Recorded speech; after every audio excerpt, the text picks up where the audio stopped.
need a little time to rearm and refit and rest up, and then we'll have it. And my projection there is the only way you're going to have it is you're going to have a nuclear war, because you're going to lose in the opening stages, and those losses will be so traumatic for the American people. Think about, for example, 4 aircraft carriers in 30 days on the bottom of the ocean. That's about 20,000 people dead or in the water drowning. That's the kind of trauma we're going to have when the conventional phase of this conflict starts. Can we stand that? No, we will go to nuclear weapons. And that's what the evolution of any kind of war like this, no matter how much, as John says, it is going to happen, is that we go to nuclear war. And I don't think that's a good thing for anyone. Well, this is Thucydides' gap, basically. Yeah. A rising power taking on an established power, and these two inevitably go into conflict. Hopefully, the hope is that this just remains economic. From your mouth to God's ears. Yeah. Yeah, we hope it remains philosophic and not real. Yeah. Because I don't know how this doesn't become a nuclear war. And I know, and correct me if I'm wrong, there's like people who are making these arguments that we can win a nuclear war. There are. That is mental. There are. And the more we allow the scientists at places like Los Alamos and Jet Propulsion Laboratory and a host of other labs where they're working on these things. These scientists are young people, basically. I'd say in the 40 to 50 range. They're not from the Manhattan Project. They don't, other than reading about it, they have no experience with the Manhattan Project or actual hands-on the systems that were developed. They are the kind of people that we lust after in industry.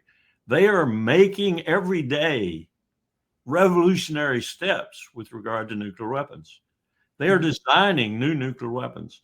And what's happening on the other side of that equation, if you will, in the Pentagon amongst the general and flag officers in general, is you have people who are developing this attitude along with these youngsters in the labs, developing the weapon systems and the technology to make them even better and better. You have these people emerging in the idea that you could win a nuclear war. We've never had a real strong body of people. We've had people on both sides, civilian and military, who thought that these were just bigger weapons, bigger cap guns, if you will, and that you could use them.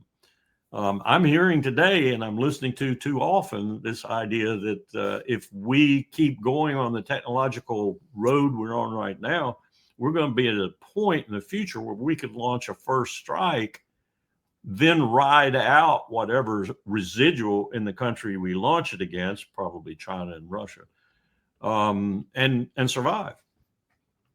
I think that's nonsense, but I may be wrong. Technology has surprised me a number of times in my 80 years on this earth.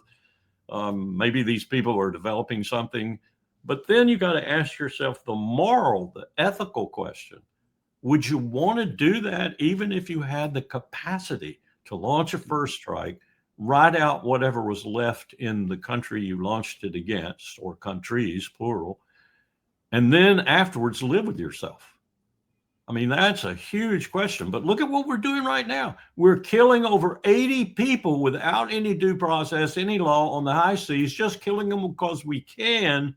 So doesn't that extrapolate into the thought in the future that we could launch a first strike and get away with it and live with it afterward?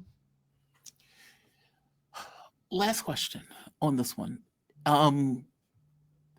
Is it possible for a U.S. president to accept a deal from the Russians in this way?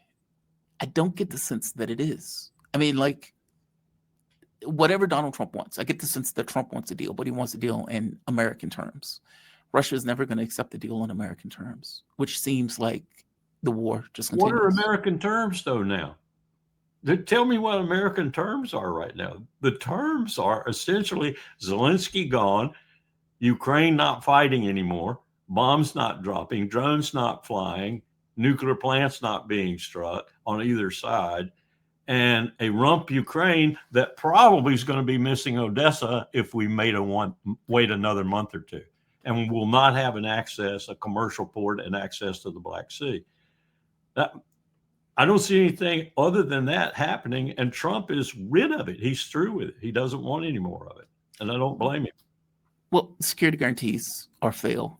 This idea that they're going to steal Russian money and use that Russian money in order to enrich Trump, Right. that's going to be a fail. I mean, there are a few elements of this plan that are just non-starters. And the Europeans are going to throw every monkey wrench they 100 billion. can Yeah. in it. But I think they're not long for this world. The leaders that are doing it right now are not long for this world. And then the confusion after the new leaders come in is going to be real turmoil, and the future of Europe is going to be at least initially decided there. And I'm very, very, very concerned about how those decisions are made, because I think chaos is more likely the future for Europe than unity. Well, the Russians are expecting a war.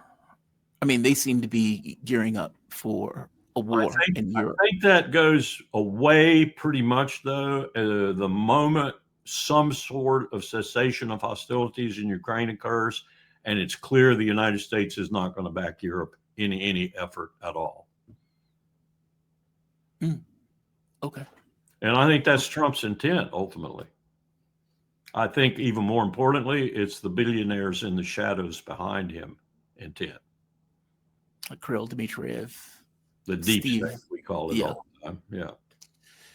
So you think there's going to be a negotiated settlement ultimately to end this? I do. And I think the negotiated settlement is going to be between the United States and Moscow. I don't think there are going to be Europeans in there except kicking and screaming. Interesting. We will see. We will see. I am very maybe I've gotten jaded in watching all of this. But easy to get that way. Yeah, I just have a hard time seeing a U.S. president, especially Trump, accepting terms that the Russians are effectively going to lay down. It won't be billed that way. You can rest assured of that. Just like Heather Cox Richardson, as I was saying, pointed out this morning, on the 3rd, he says A, and then on the 8th, he said, I didn't say A. That's Donald Trump. You better believe he'll shape this in his own image, as it were. It'll be a golden agreement. Colonel, you have my appreciation for this breakdown. I swear to God, you do. Thank you for this. Colonel Lawrence Wilkerson. He is former distinguished visiting professor of the government and public policy at College of William & Mary in Williamsburg, Virginia. He also taught 6 years at the University Honors Program at George Washington University in Washington, D.C. He is also probably best known as retired United States Army Colonel and former Chief of Staff for United States Secretary of State, Colin Powell. You have a good day, man. Thank you for this. Be safe, okay? You too. Take care. Bye-bye. And happy holidays. Happy holidays to you too. Thank you for that. Thank you. Thank you. Shout out to Colonel Lawrence Wilkerson. Always a great